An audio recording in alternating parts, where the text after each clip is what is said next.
Just అట్లా చూస్తూ అంటే బ్యాక్గ్రౌండ్ స్కోర్లు వేసుకోవడానికి వాటికి ఉండాలి కదా అయ్యా అని ఒకటి ఇది కనిపెట్టింది. అరే రండిరా వీడిని తీసుకురండి రా. 1,00,000 కోట్లని 50,000 కోట్లని 40,000 కోట్లని లేనిపోయినటువంటి దుష్ప్రచారం చేసి చివరికి సిబిఐ ఛార్జ్ షీట్లు చూస్తే అంతా కలిపి 1,100 కోట్లు కూడా ఛార్జ్ షీట్లో దాఖలయ్యేటువంటి పరిస్థితులు లేవు.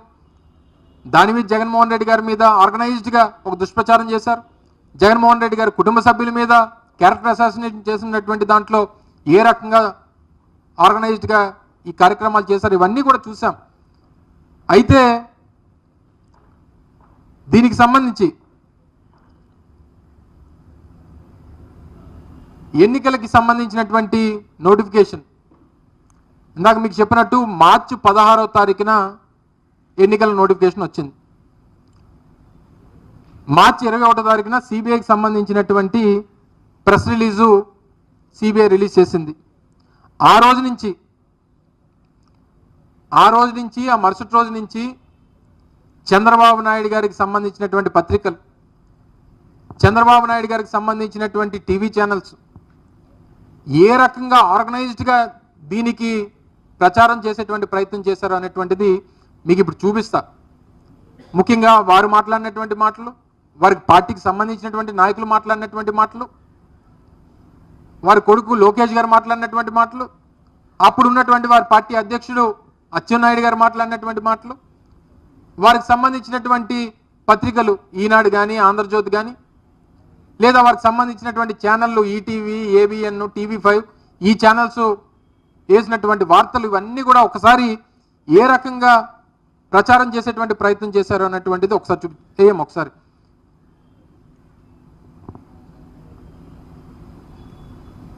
ఇది 21వ తారీఖున సిబిఐ ప్రెస్ రిలీజ్ ఇస్తే 22/3/2024 అంటే మార్చి 22 చంద్రబాబు నాయుడు గారి gazette paper, one of the gazette papers ఈనాడులో ప్రచురించినటువంటి ఓ ప్రధానమైనటువంటి బ్యానర్ ఐటమ్. ఇందులో ఏం రాస్తారు? ఎన్నికల తరుణంలో రాష్ట్రంలోకి భారీ డ్రగ్స్, బ్రెజిల్ నుంచి విశాఖకు 25,000 కిలోల డ్రైడ్ ఈస్ట్ కంటైనర్ అనేటువంటిది ప్రధానమైనటువంటి వారి హెడ్డింగు. కింద సబ్ హెడ్డింగ్స్లో కంటైనర్ తనిఖీ ప్రక్రియకు అధికార పార్టీ నేతలు ఆటంకం. అంటే ఆ రోజు మేము అధికారంలో ఉన్నాం, సరే ఆపద్ధర్మ ప్రభుత్వంగా, ఎందుకంటే 16వ తారీఖున నోటిఫికేషన్ వచ్చింది, 16 తర్వాత ఆపద్ధర్మ ప్రభుత్వంగా మేము ఉన్నాం. విశాఖ సంధ్య ఆక్వా ఎక్స్పోర్ట్స్కు బుక్ అయిన వైనం 1,00,000 కోట్ల రాకెట్ బట్టబయలు.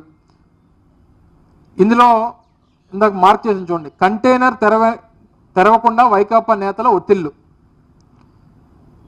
అలాగే వీటన్నిటినీ జగన్ ప్రభుత్వమే కారణమని విమర్శలు వ్యక్తం అవుతున్నాయని చెప్పి ఫస్ట్ పారాస్లో రాసినటువంటి ప్రధానమైనటువంటి అంశం.